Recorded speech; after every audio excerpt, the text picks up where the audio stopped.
Hi, members. My name is Mike Power. For those who don't know me, I'm a candidate for EST for the New York City District Council of Carpenters. I'm shooting a video right now to address some of the issues with our civil service carpenters.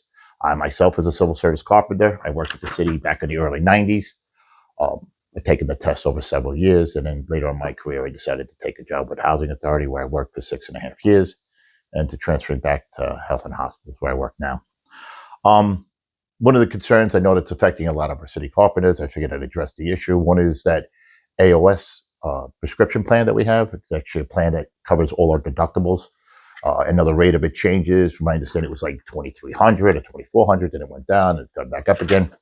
I know a lot of people deal with the process of submitting the receipts to get that done. The company makes it very complicated. A lot of our members don't do it. I did a roughly math estimate about, I figure we have about 800 carpenters, right? So roughly, if it's 2,300, we're talking about $1.8 million in revenue it's there. So, a lot of questions come to me, like what happens to that money is not being used, where it goes. There's other plans out there that do the similar type of thing, but it comes with a credit card.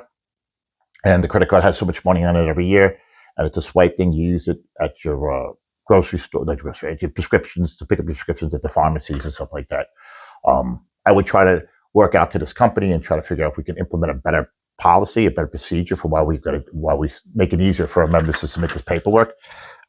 We're all carpenters, we're not secretaries. So, making these copies and submitting this paperwork and dealing with the paperwork coming back and forth. And, a lot of members are telling me they submit paperwork for $800 and they get back 200, and they just complicate it. And everything has to be by a certain date, March 1st or 15th or something like that, to get everything in there. So I would try to figure out a way to establish that and get that fixed for our members. I think that's a big policy problem for a lot of our members. I would also like to look in if the man hours get more established on the outside about getting our prescription back for our city carpenters.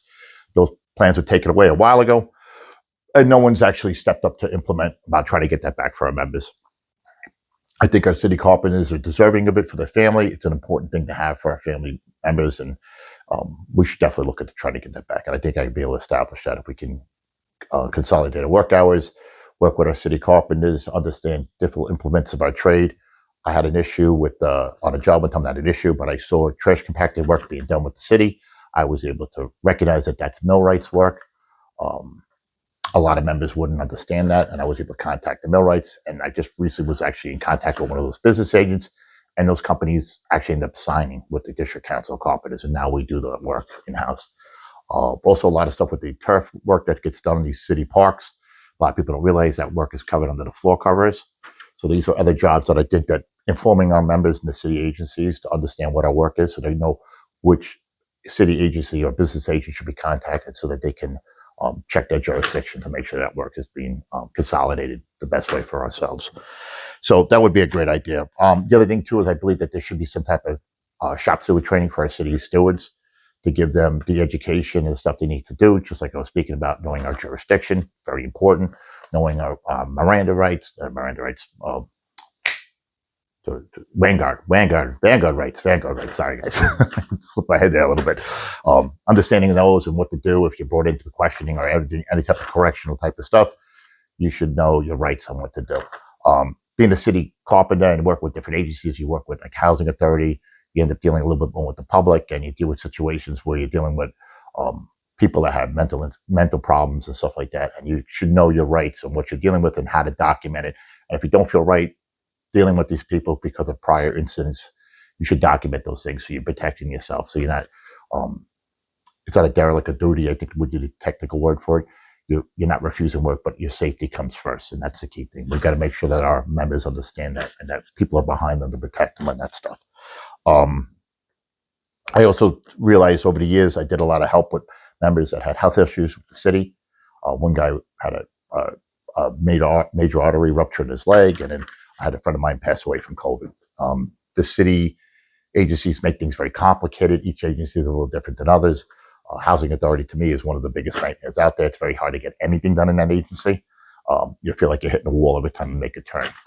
With that being said, we should work with labor management in our council and put booklets together so every person who's having an issue, God forbid if you're in an emergency situation and you have a significant other, seeking coverage for you, that there's a booklet put together to help implement those problems. Whether it's a legal thing, whether you're filing for disability, or workers' comp, or any other issue that would be arise. I think this would be a great idea to have a program established that we can go directly to somebody, and you're assigned an agent through labor management to help you or anyone else working for you, like a next of kin or a wife, that would have to get those policies established to see what you're entitled to. It was a big help when I was able to reach out to attorneys, but not everyone had the same legal access to attorneys and law firms that I have. So I try to do my best to help a lot of people. A lot of people know me from that.